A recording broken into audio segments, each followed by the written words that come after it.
مرحبا فيكم أحبائي، كيفكم؟ بتمنى تكونوا بخير وأحسن حال انتوا عم بتشوفوني اليوم. وصفة اليوم من الوصفات المميزة واللي إن شاء الله رح تحبوها كتير. اليوم رح نعمل خبز السمون أو خبز الفينو مثل ما بتسموه، ورح نعملها بطريقة سهلة حتى المبتدئين رح تنجح معهم. رح تكون النتيجة أكتر من رائعة. خبز طري وهش وعملناه من عجينة بسيطة ومكوناتها متوفرة بكل بيت. وعملت كمان حشوة دجاج طيبة وسريعة وما بتاخد وقت. ما وسخنا كتير صحون. كانت الحشوة مع الصوص والخضرة كله بطبق واحد. تابعوا معي الفيديو خطوة بخطوة ويلا تنشوف طريقة العمل. بداية هون رح نحضر للعجين. أول شي بدي كوبين من الحليب السائل. ضروري الحليب يكون عندي دافي أحبائي. بحط عليهم ملعقتين طعام من الخميرة الفورية، وملعقة الطعام بدها تكون ممسوحة، وملعقة طعام مليانة من السكر، ونصف كوب من الزيت النباتي. أي زيت نباتي متوفر عندكم ما في مشكلة. منحرك المكونات مع بعضها بشكل كتير منيح، وما في ثواني قليلة إلا ومنشوف إنه تشكلت عنا هيدي الرغوة، معناتها الخميرة عنا بتشتغل كتير منيح. هلأ صار فيني ضيف الطحين أو دقيق القمح.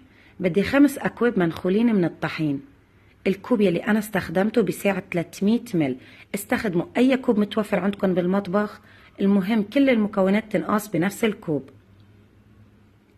بضيف عليهم ملعقة طعام من البيكنج باودر أو خميرة الحلويات، وملعقة طعام ممسوحة من الملح، ورح نبلش نعجن. بالنسبة للعجين لازم نستمر بالعجن لحتى تتشكل عنا عجينة طرية ومتماسكة. في ملاحظة مهمة حابة أقولها هون بخصوص عجينة الخبز أو عجينة السمون، إنه بيحتاج للعجن تقريبا 10 دقائق بشكل متواصل. منضل عم نعجنها كتير منيح تتشكل عنا عجينة طرية. هلا منريحها لمدة ما بتقل عن ساعة. بعد ما كان مرق عليها ساعة ما شاء الله عجينتنا اختمرت. واحلى شي هالبوكس يلي منضربه بالعجين لما بيكون مختمر بيعطي احساس كتير حلو، كأنكم عم تلعبوا بمعجونة الاطفال. بطلع الهوا منها وبلش قطعها.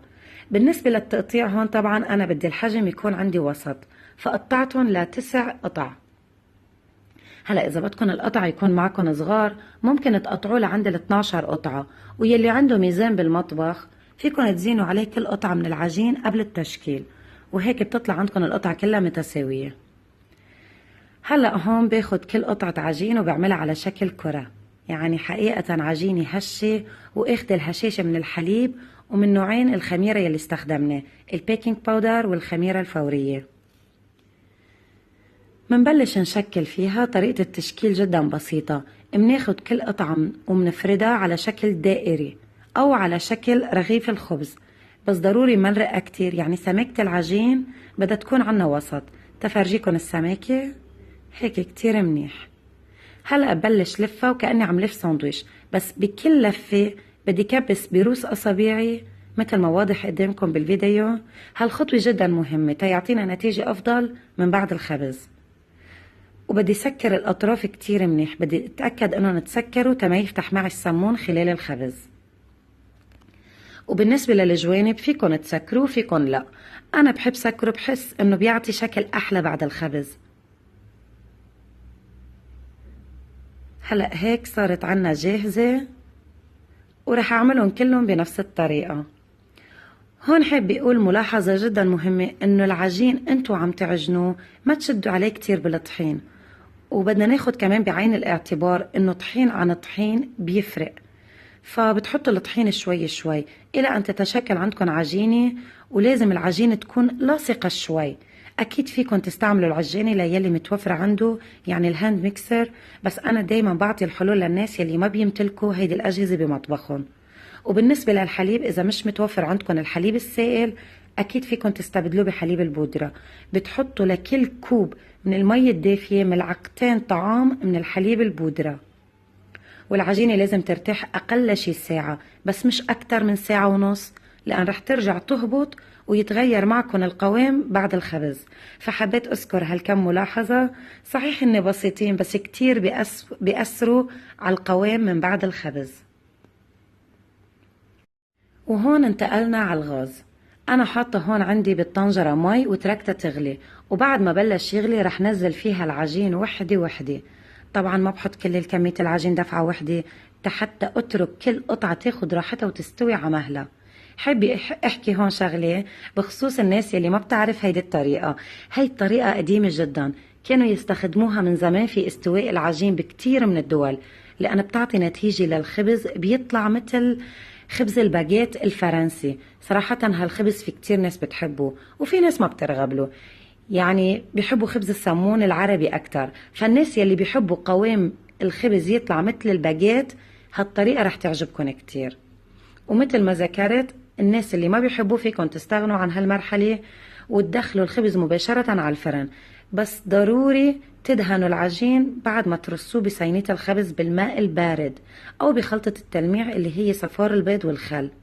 بس أنا بفضل تدهنوه بالمي الباردة لأن بيعطي نتيجة مثل الأفران. هلأ المي هون عندي بالطنجرة أنا كنت حاطة فيها ملعقة طعام من الملح، وهلأ بعد الغليان رح حط كمان ملعقة طعام ملح تانية، بيعطي نكهة للخبز بيطلع أطيب. طبعا ما بترك العجين بالمي أكتر من 3 دقايق، يعني 3 دقائق بعد الغليان بيكون كتير منيح. وهلأ صاروا جاهزين ورح بلش طلعهم من المي. بطلعهم بهدوء وبصفهم بالصينية الفرن، وما في داعي اترك كتير مسافة بيناتهم بصينية الفرن لأن هن ما بقى ينفشوا كتير، خلص هن نفشوا بالمي وتخمروا. هالمرحلة تعد مثل كأنها عملية تخمير واستواء بنفس الوقت. وطبعا بنفس المي رح ارجع اعمل بقية الكمية، ما في داعي ارجع اجدد المي واتركها تغلي، ولا في داعي بقى اضيف لها ملح. انا بحب قطع العجين بالسكينة. جبت عندي سكينة حد شوي تأعطيها شكل حلو من بعد الخبز. اختاروا السكينة تكون حدة تيطلع الشكل مرتب، وإذا ما في عندكم سكينة حدة استعملوا الشفرة. جيبوا شفرة جديدة واعملوا فيها الخطوط. هون عندي هيدا الفوج التاني كمان استوى ما شاء الله شكلهم بشهي. ورح ادخل هلأ أول صينية على الفرن لبين ما كانت شلت هيدا الفوج من المي. طبعا الفرن بده يكون حامي مسبقا أحبائي وشاعل فقط من تحت، يعني من الأسفل على درجة حرارة 200. وأول ما بياخد لون من تحت رح شعل من فوق، وبس ياخد لون رح طلعهم بيكونوا صاروا جاهزين. ما شاء الله يعني عن جد طلع عنا خبز أكتر من رائع، وريحة الخبز نزلت لتحت على الشارع. ورح اخبز الباقيين بنفس الطريقة، ومثل ما اتفقنا إذا بدكم تستغنوا عن مرحلة الغلي فيكم تستغنوا، بس دهنوا الخبز بالمي البارد قبل ما تفوتوه على الفرن. وأول ما بيطلع من الفرن ضروري يتغطى لمدة يعني ما بتقل عن ربع ساعة، ومن بعدها يعني بتحصلوا على خبز هش وطري وبضل عندكم طري لعدة أيام. فيكن تحشوا فيه شو ما بدكن، وأكيد فيكن ترشوا سمسم قبل ما تدخلوه على الفرن، وفيكن من نفس العجينة تعملوا خبز الهامبرجر، بس طبعا لازم يتشكل على شكل دائري. أنا اليوم حبيت أحشي حشوة الدجاج، يعني حسيت انه هيدي الحشوة اليوم كتير رح تلبق لهيدي الوصفة، وحبيت صور لكم اياها تتاخدوا انتو كمان فكرة عن هيدي الحشوة وعن سهولتها. حطيت عندي المقلية على النار، بحط عليها رشة بسيطة من الزيت، زيت نباتي، استخدموا اي زيت متوفر عندكم، اكيد فيكم تستعملوا زيت الزيتون. ورح احط ملعقتين صغار من الثوم المفروم، نعمتهم على قد ما بنقدر، منقليهم شوي لبين ما كانت طلعت ريحتهم. وهلأ بنزل عليهم صدور الدجاج. أنا استخدمت صدر واحد يعني نص كيلو تقريبا، مقطعين مكعبات صغيرة، بقلبهم مع بعضهم لبين ما كان الدجاج غير لونه وصار لونه أبيض. أنا بفضل هيك ياخد لدعة من المقلية بيعطي طعم أطيب. وبهالمرحلة رح نزل عليه حبة من الفلفل. أنا استخدمت الفلفل اللي لونه أحمر، استخدموا أي لون متوفر عندكم ما في مشكلة أبدا. منقلبهم مع بعضهم كتير منيح لبين ما كانت دبلت الفليفلة، والريحة ما بحكي لكم خيال. بدي فرجيكم هلأ هون شغلة، انه شايفين كيف انا تركتها تاخد لدعة من المقلية؟ صراحة بتعطيها طعم كأنه طعمة الشواء، طعم كتير طيبة. هلأ بدي احط البهارات. حطيت نصف ملعقة طعام من بهارات الدجاج، وملعقة طعام مليانة من البابريكا، وملعقة صغيرة من الفلفل الأسود، ورشات ملح، الملح يعني حسب الرغبة، ومنحركهم مع بعضهم كتير منيح. يعني ولا أسهل من هيك، رح تعجبكم كتير هالوصفة، جربوها وما رح تندموا. هلأ رح حط عليهم كوب من الذرة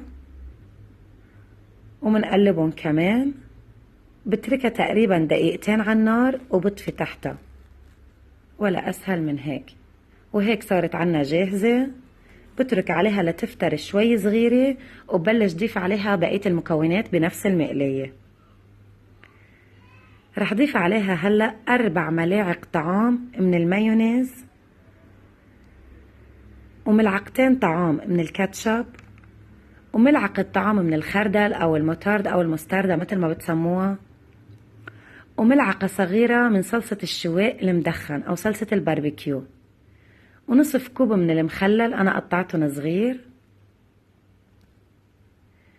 وكوب. ورح أضيف هلأ كمان 3 ملاعق طعام من اللبن الزبادي أو اليوغرت، ورح أضيف كمان كوب ونصف من الملفوف المقطع صغير. فيكن تستبدلوا الملفوف بالخس مثل ما بدكن، المتوفر عندكن حطوه. حطيناهم كلهم فوق بعضهم، ما في داعي نعمل الصوص على جنب والسلطة على جنب، لا هيك كلهم فوق بعضهم، ما بحكي لكم على الطعمة رائعة، ما في أسهل من هيك. شوفوا الخبز عنا ما شاء الله، أنا فتحته تفرجيكم قلبه هش وطري. بدنا نعمل هلأ الساندويش تبعنا، بدنا نحشيه من الحشو يلي عملناه. كونوا كريمين بالحشوة أحبائي، بيلبقلها إنكم تدعموها بالحشوة. هون حابة أقول شغلة، إنه في ناس بتحب تدخل الجبنة بكل أنواع الساندويش يلي فيها دجاج. هيدا الساندويش بالتحديد ما في داعي تحطوا له جبنة، وإذا أنتوا كنتوا حابين تحطوا جبنة أكيد فيكم تحطوا، هيدا الشي بيرجع ذوقيا، بالنهاية الأكل ذوق. بس أنا بالنسبة لإلي حسيته منه بحاجة لأي نوع من أنواع الجبنة، الصوص والخضرة وخلطة الدجاج يلي فيه كانوا كفاية. شو رأيكم بهالساندويش؟ صراحة يعني أنا بحسه أطيب من أي محل برا بيبيع سندويشات أو أي مطعم هيك مشهور بسندويشاته. العيلة عندي كتير حبتها، وأنا حسيت طريقتها كتير سهلة، يعني فيني أعمل لهم إياه بأي وقت بكون ما عندي فيه هيك كتير أشياء بالبيت وبيكون عندي الوقت ضيق. وأكيد ما فينا بلا مندوق، طعمتها كانت أكتر من رائعة. يعني بتاكلوا اول لقمه ما فيكم توقفوا، بدكم تاكلوا التاني والتالتة، طعمتها رهيبه. الصغار انغرموا فيها، فما بالكم الكبار. وهون احبائي انا بينتهي الفيديو تبعي لليوم. بتمنى من كل قلبي يكون عجبكم وتكونوا استفدتوا. اهم شيء اني اكون عم فيدكم، وبكفيني اني عم بقرا كومنتاتكم باسفل الفيديوهات. صدقا انتوا احلى ناس. اخر شيء بقلكن اياه اني بحبكم كتير، وبشوفكم بفيديو جاي ان شاء الله. باي.